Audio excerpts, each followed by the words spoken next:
start with the name of Allah. Start with the name of Allah, who is most merciful and most beneficent. Today we will discuss the grammatical activity of unit number 8, which is talking by books on snowy evening. ठीक है, इसी को हम discuss कर लेंगे. अब ये मैं लेके आया हूँ.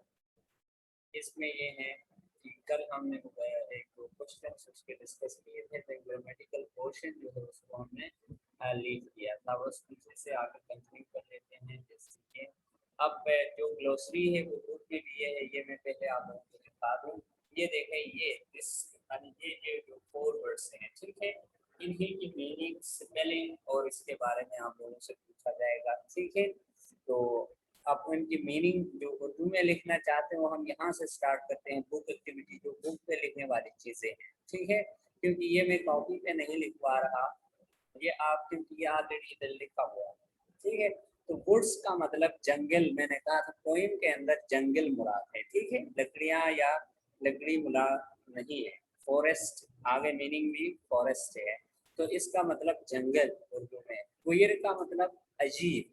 ठीक है, स्ट्रेंज, स्ट्रेंज का मतलब भी अजीब होता है. ठीक है, क्वियर.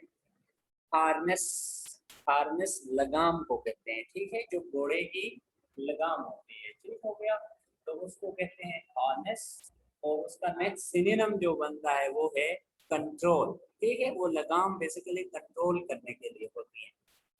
डोनी, डोनी का मतलब होता है नरम, मुलायम. ठीक है, तो सॉफ्ट और फिदरी, इसका मतलब भी होता है नरम और मुलायम. फ्लेक, फ्लेक तोदा होता है बर्फ का जो होता है. ठीक है, फ्लेक. तो very small loose mass of snow. ठीक है, तो मैस ऑफ वो जो कहोगे आप, इसी तरह से उसकी वन वर्ड मीनिंग नहीं है. Very small loose mass of snow, तोदा कहोगे उसमें. क्या नाम है उर्दू में जी? मोहम्मद सन शहजाद, कमाल है कोई. सर जी, फ्लेक का मीनिंग आपने क्या बताया? जी जी, फ्लेक का मतलब होता है तोदा. बर्फ का तोदा जो होता है ना, गाला या गाला कहो. ठीक है, समझ आ गया है? ठीक है सर जी. ठीक है, गुड. कासिम. सर फ्लेक का उर्दू मीनिंग क्या है? गाला, बर्फ, बर्फ का गाला होता है ना, उसको कहते हैं गाला. क्लियर है कासिम? हसन शहजाद, यस. और अब्दुल वहाब. सर जी क्लियर है बस. ठीक है, good. Abdul Wahab. Hello sir जी, अस्सलाम वालेकुम. वालेकुम अस्सलाम जी. कोई क्वेश्चन है? ये सर जी मैंने आपसे पूछना था, ये जो क्वीर है, क्वीर का मतलब? क्वीर का मतलब है अजीब, अजीब. अजीब और गरीब. जी जी, अजीब. अच्छा, और ये काम जो सर जी कॉपी में करना है साथ साथ? नहीं नहीं, ये काम सिर्फ किताब पे करते जाना है. सामने बुक रखे ना, अभी रखे बुक. ठीक है जी, बुक सामने रखी हुई है. हाँ, गुड है, वेरी गुड. उसको बस साथ साथ साथ ना मेरे साथ करते जाए. मैं रिपीट करता जाता हूँ. जो बात समझ में आई हैंड रेस करके पूछते हुए ना, उस पर फील करते जाए. बुक के ऊपर ये बुक एक्टिविटी सारी करवा रहा हूँ आज मैं. आज कॉपी पे लिखने का कोई काम नहीं, इधर ही क्लास में बैठ. Thank you sir, thank you जी. चले, ठीक है, अब आते हैं काम पे. तो ये सवालात कल मैंने भेज दिए थे, ये हमने कल डिस्कस किए थे. अब जाते हैं नीचे जो ग्रामर एक्टिविटी है उसकी तरफ. ठीक है, तो ये भी पोर्शन छोड़ दें, ये भी.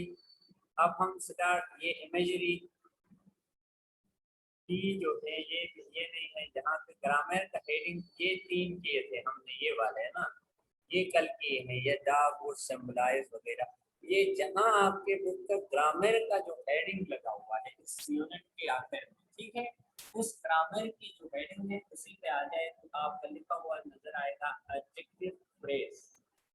ठीक है, उसी से रिलेटेड एक एक्सरसाइज है, लिखो कर लेते हैं, फिर आगे देखते हैं क्या आता है. ठीक है, तो इधर आप देख रहे हैं एडजेक्टिव फ्रेज। ठीक है, पहले तो इसको समझने के लिए एडजेक्टिव को समझना जरूरी है। ठीक है, आप लोगों को पता भी है एडजेक्टिव वो वर्ड होता है जो किसी नाउन की मीनिंग में इजाफा कर देता है। क्लियर है? फॉर एग्जाम्पल उसने मिसाल लिया है, उसी की मिसाल हम डिस्कस करते हैं। जहां मैं कर्सर चला रहा हूँ तो देखो, I like to see a smiling face. तो अगर मैं स्माइलिंग हटा दूं, सिर्फ कहूँ I like to see a face, तो फेस क्या है? नाउन है। ठीक है, स्माइलिंग क्या है? इसका एडजेक्टिव है। ये मजीद वजाहत करता है कि किस तरह का फेस आप देखना पसंद करते हैं। ठीक है, तो आप एक हंसता हुआ चेहरा देखना पसंद करते हैं। ठीक है, अब इसी एडजेक्टिव जी इबाद, मैं आपसे पूछता हूँ इबाद, सर आपने कुछ कराया है इसके अलावा? अभी जब स्टार्ट किया है हाल ही कराना। अभी स्टार्ट किया है। अभी इधर से ग्रामर का पोर्शन निकाले ना, अपनी बुक ओपन करके आप और इसी से आगे चले। तो एडजेक्टिव फ्रेज, एडजेक्टिव का मैंने बता दिया कि वो नाउन की मीनिंग में इजाफा करना, क्वालिफाई करने वाला वर्ड होता है। फॉर एग्जांपल आप ये कहो कि पिक्चर, ठीक है, ये नाउन है। अगर मैं उसके साथ लगाता हूँ ब्यूटीफुल, ब्यूटीफुल पिक्चर, तो ये ब्यूटीफुल जो वर्ड है वो एडजेक्टिव होता है। अब एडजेक्टिव फ्रेज क्या चीज होगा? फ्रेज में सिर्फ एक एडजेक्टिव नहीं आएगा, प्रीपोजिशन प्लस एडजेक्टिव आएगा। फॉर एग्जांपल, नेक्स्ट एग्जांपल देखें यहाँ पे, I like to see a face with a smile on it. ठीक है, तो विद स्माइल, ठीक है, फेस, ये तीनों चीजें, यानी नाउन भी आया, एडजेक्टिव भी आया, प्रीपोजिशन भी आया। तो इस सारी ग्रुप को हम क्या कहते हैं? एडजेक्टिव फ्रेज कहते हैं। ठीक है, इसी तरह नेक्स्ट जो है वो एडवर्ब फ्रेज है। ठीक है, वो भी डिस्कस करके देन एक्सरसाइज कराते हैं। एडवर्ब फ्रेज, पहले हम एडवर्ब समझेंगे। एडवर्ब जिस तरह एडजेक्टिव नाउन की मीनिंग में इजाफा कर रहा था, इसी तरह से एडवर्ब जो है वो किसकी? वो वर्ब की मीनिंग में इजाफा करता है। फॉर एग्जांपल, ये मिसाल दिया है अली रन, तो ये क्या होता है? अली रन सिर्फ वर्ब है, तो उससे आगे हम क्विकली लगाते हैं, तो ये क्या है? एक वर्ब है, वर्ब की मीनिंग में इजाफा करते हैं। फॉर एग्जांपल, या और बाहर से मिसाल, ही रन्स कहता हूँ, ही रन्स, तो सिर्फ हमें पता चलता है वो दौड़ता है। अगर मैं कहूँ ही रन्स स्लोली, तो ये क्या होता है? ये स्लोली वर्ड जो है एडवर्ब होता है। तो इसी तरह अब वर्ब, प्रीपोजिशन प्लस एडवर्ब का आना, ये क्या होगा? एडवर्ब फ्रेज कहलाएगा। ठीक है, तो अब एक्सरसाइज है, आपको पे अब कर लेंगे, आप अपने साथ पेंसिल रख के ये अब मेरे साथ फिल करते जाएंगे आप लोग। ये जो एक्सरसाइज है, पहला उसने कहा है ए में, ए है replace each of the following underline adjective phrases by an adjective. तो कुछ एडजेक्टिव फ्रेजेस हमें दिए हैं और हमसे कह रहा है कि इनको एडजेक्टिव बना दो। फॉर एग्जांपल, पहला सेंटेंस है, इसको आप नीचे जहां भी जगह मिल रही है उस जगह आप लिख लेंगे। ठीक है, सेंटेंस को। तो पहला है he rode a turban made of silk. ठीक है, तो इसका जवाब बनता है ही वोर अ सिल्क टर्बन। ठीक है, ही वोर अ सिल्क टर्बन। या दूसरा भी है ही वोर अ सिल्की टर्बन। दोनों बातें ठीक है। ठीक है, ही वोर अ मेड ऑफ सिल्क की जगह आप क्या करेंगे? ही वोर अ सिल्क टर्बन या सिल्की टर्बन। क्लियर है? होपफुली आप लोगों ने ये अब फिल किया होगा। नेक्स्ट पे मूव करते हैं। He is a man without a friend. ठीक है, तो अब इसका होगा he is a man with no friend. ठीक है, या ही इज फ्रेंडलेस, ये कर दो, बल्कि ही इज फ्रेंडलेस, बगैर किसी दोस्त के होना। ठीक है, ही इज फ्रेंडलेस, ये ज्यादा अच्छा है। थर्ड है nobody likes a person with bad temper. Nobody likes a bad-tempered person. ठीक है, with bad temper को आप bad-tempered person. Nobody likes a bad-tempered person. Temper गुस्से को कहते हैं, यानी ज्यादा गुस्से वाले शख्स को कोई पसंद नहीं करता. इसका मतलब ये है nobody likes a bad-tempered person करोगे इसका. ठीक है, किसका? Nobody likes a person with bad temper को nobody likes a bad-tempered person करोगे. ठीक है, फोर्थ पे जाता हूँ. It is of no use, तो इट हैज नो यूज या इट इज यूजलेस. इसका भी आप इट इज यूजलेस करेंगे बच्चे. ठीक है, ये ज्यादा अच्छा है. It is useless, it is useless. Clear है? मैं 2-3 दफे से बता रहा हूँ ताकि आप लोग आसानी से लिख सको. ठीक है, एक दफा बात समझ नहीं आती है तो रुके. ठीक है, मैं दोबारा रिपीट करता हूँ तो इसको लिखे. अभी 4 क्या था? It is of no use, तो इट इज यूजलेस. ये ज्यादा आसान है, आपको आसानी से याद होगा. It is useless. 5 he is a man of sense. ठीक है, इसको करोगे he has a lot of sense. ठीक है, या he is sensible person. He is, ये ज्यादा आपको आसान लगेगा. He is a sensible person. He is a sensible का स्पेलिंग लिखोगे SENSIBLE. He is a sensible person. ठीक है, यहाँ तक किसी को अगर कोई बात कंफ्यूजन है तो वो मुझसे पूछ सकते हैं.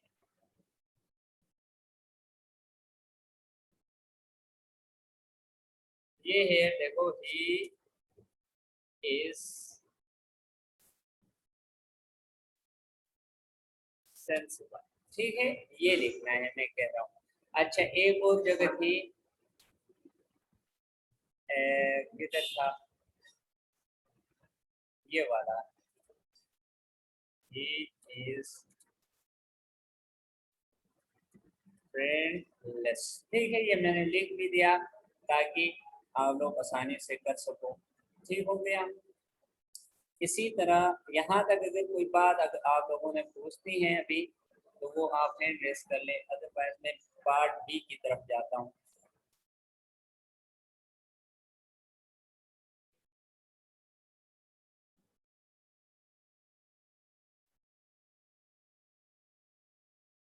और एक इसका अल्टरनेट था, ये वाला अल्टरनेट था.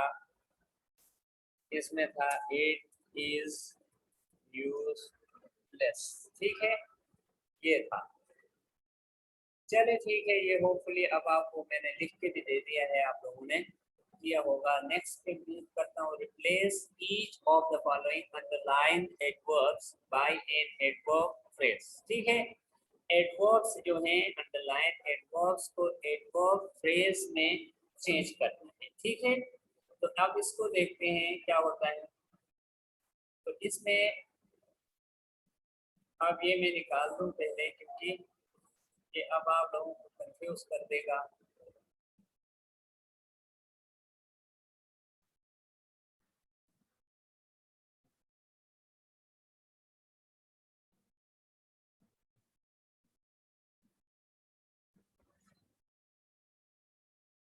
फिर अगेन से मैं शेयर पे जाता हूँ, ये कर देता हूँ. ठीक है, अब देखें,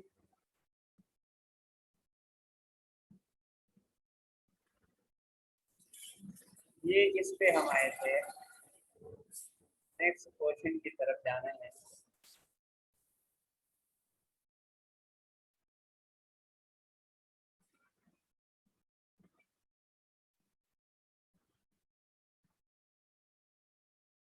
बी. तो बी है each. Replace each of the following underline adjective phrases by an adjective. ये हो गया था. अब बी हम पढ़ रहे थे. Replace each of the following underline adverbs by an adverb phrase. Adverbs दिए हैं, एडवर्ब फ्रेज में चेंज करना है. Number first is the pigeon flies swiftly. तो इसका आंसर बनता है the pigeon flies at fast speed. ठीक है, the pigeon flies at fast speed. ठीक है, अगेन बोल रहा हूँ, the pigeon flies at fast speed. ये पूरा लिखेंगे तो आपको याद होगा, the pigeon flies at fast speed. ठीक है, जहां आपका सेंटेंस लिखा हुआ है ओरिजिनल सेंटेंस, उसके बिल्कुल नीचे छोटा करके लिख दे, the pigeon flies at fast speed. दूसरा सेंटेंस है, he built his house dear, he built his house at that place, he built his house at that place, he built his house at that place। Clear है? Next पे करते हैं, he tried hard, he tried with a great deal, he tried with a great deal, he tried with a great deal। ठीक है, कोई hand raise करे, एक बच्चा, यही है बात बताए, आवाज ठीक से आ रही है मेरी? यस ठीक है, गुड। क्या मोहम्मद से? यस, मोहम्मद से हैंड रेस किए। सर एक बार ये फिर से तीसरे वाला बता दे, आवाज नहीं आई आपकी। एक बार ये फिर से तीसरे वाला बता दे। कौन सा बता दूं? तीसरा? थर्ड वाला। थर्ड वाला अभी अभी करना है। इसका है थर्ड वाले का, he tried with a great deal। ये जो लिखा हुआ है, देखो लिखा भी है नीचे, जहां मैं कर्सर लेके गया हूं ना, उधर लिखा हुआ है he tried with a great deal। ये है, he tried with a great deal।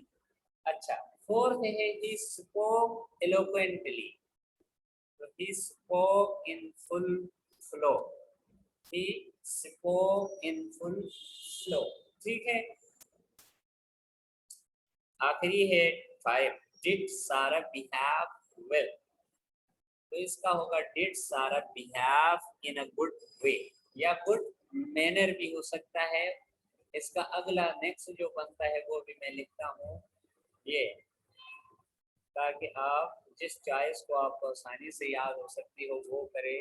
तो इसमें ये भी बन सकता है did, ठीक है, सारा behave in a good manner या good way, both are correct. ठीक है, दोनों बातें ठीक है जो इनमें से आप करना चाहते हैं। ठीक हो गया, तो डिड सारा behave in a good manner, ये आंसर है डिड सारा बिहेव वेल का। ठीक है, तो दो आंसर है उसके, डिड सारा behave in a good way और डिड सारा behave in a good manner. Clear? Next देखते हैं क्या है।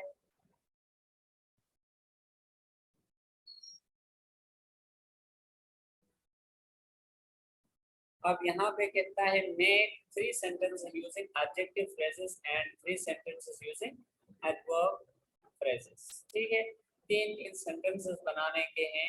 तो ये जो हैं, ये आप जस्ट समझेंगे कि वो पहले जो समझ गए एडवर्ब फ्रेज और एडजेक्टिव फ्रेज क्या चीज़ है, उसके बाद जो है ये वहाँ पे फिल करने के लिए जगह नहीं है। आप जहाँ पे आप बुक पे कर रहे हैं, बुक पे करने की जगह नहीं है। ये पीडीएफ में शेयर करता हूँ, जिसको बच्चे ने अगर लिखना है तो वो कॉपी पे लिखें। ठीक है, तो ये सिर्फ समझने के लिए है। इसके आंसर ये क्वेश्चन में बता रहा है कि 3 ऐसे सेंटेंसेस बनाओ जिसमें एडजेक्टिव फ्रेज आया होगा और 3 ऐसे बनाओ जिसमें एडवर्ब फ्रेज आया होगा। तो पहले 3 इसमें एडजेक्टिव फ्रेज है। फॉर एग्जांपल, शी वोर अ ड्रेस मेड ऑफ कॉटन। ठीक है, made of cotton adjective phrase है। ठीक है, दूसरा है he is a man of words। ठीक है, man of words adjective phrase है, वो सिर्फ बातूनी शख्स है। ठीक है, nobody likes a person with a bad moral। ठीक है, बदकिरदार शख्स को कोई पसंद नहीं करता है। nobody likes a person with a bad manner, moral। ठीक है, इसी तरह फोर्थ जो है दिस ट्रेन है, ठीक है, यहाँ पे ट्रेन नहीं है, ठीक हो गया। इसमें अगर किसी को आवाज नहीं ठीक गई तो मैं यहाँ पे दिस को दोबारा लिखता हूँ। यहाँ पे ऐसा है this train runs with fast speed, ठीक है, ये है इसका this train runs with fast speed. तो ये क्या है, ये एडवर्ब फ्रेज है। इसी तरह फिफ्थ में हमने फिर एडवर्ब फ्रेज डाला है, we shall build a house at this place, we shall build a house at this place, ठीक है। इसी तरह सिक्स में है he lived life in a comfortable manner, he lived life in a comfortable manner। तो ये 3, 4, 5, 6 जो आखिरी 3 है ये एडवर्ब फ्रेज हैं, जो शुरू के 3 है वो एडजेक्टिव फ्रेज हैं।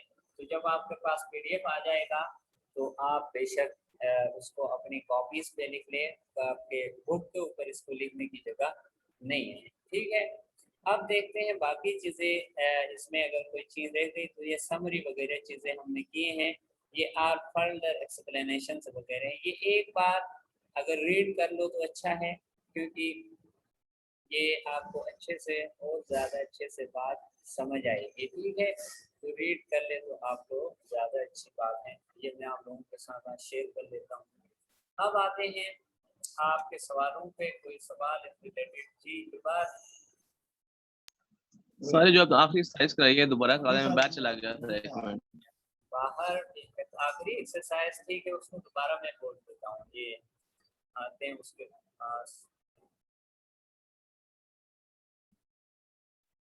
ये है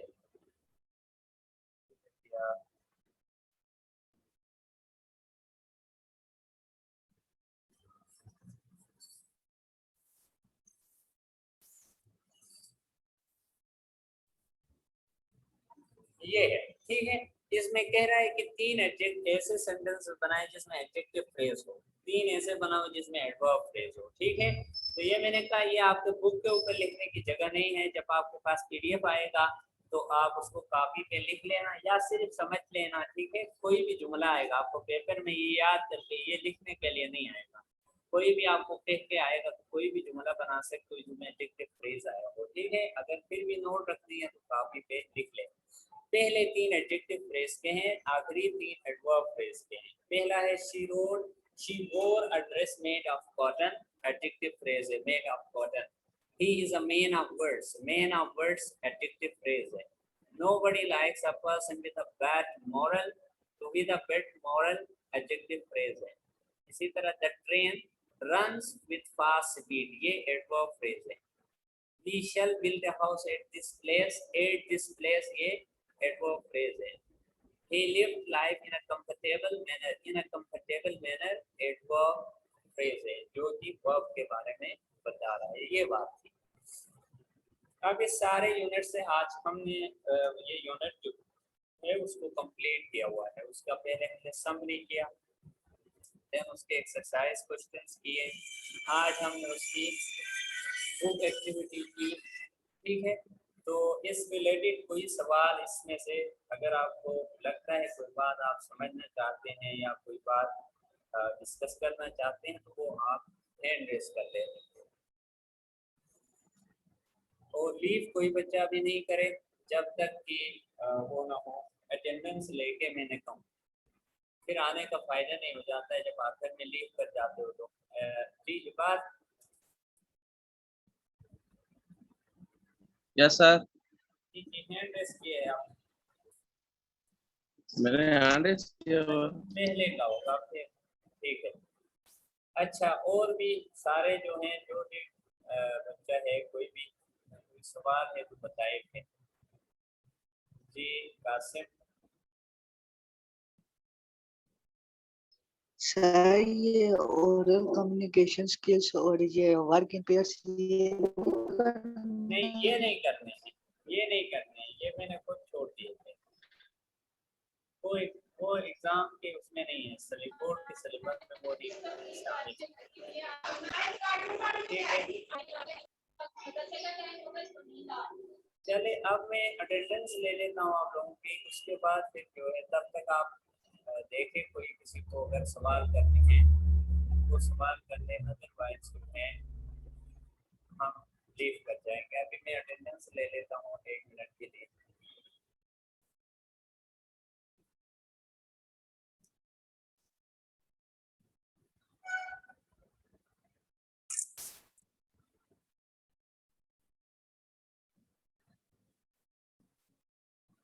जी बच्चे अटेंडेंस हो गई है। अब आप कोई क्वेश्चन पूछना चाहते हैं? जी हमार खान। सर जी इस बार हमारे कितने चैप्टर हैं? क्या कहा? इस बार हमारे कितने चैप्टर हैं? इस बार 2 चैप्टर है, दो चैप्टर है, एक लेटर है। तो वो जो इंडेक्स आपको दे दिया है ना, इंडेक्स के मुताबिक बस वही है, आज से लेके 15। ठीक है, अच्छा उसके बाद है हसनैन रो। सर जी रिजल्ट कब आएगा? रिजल्ट वो नेक्स्ट वीक तक इंशाल्लाह आ जाएगा। ठीक है, नेक्स्ट वीक तक देख लेते हैं, अभी तक तो नहीं बनाए, अभी तक पेपर चेक हो रहे हैं। ठीक हो गया। अच्छा अब एक और न्यू आ गया, मैंने अटेंडेंस ली थी जनाब 12 बंदों की, अब 13 कैसे हो गई? 1 2 5 6 और ये नाम चेंज, ये नाम भी नहीं किया, ये किसका है? अब ठीक है, सबर में दोबारा अटेंडेंस ले लेता हूँ। अब इसके बाद आने वाले की हाजिरी नहीं होगी। अभी आखिरी बार इधर ले रहा हूँ, सबर करें।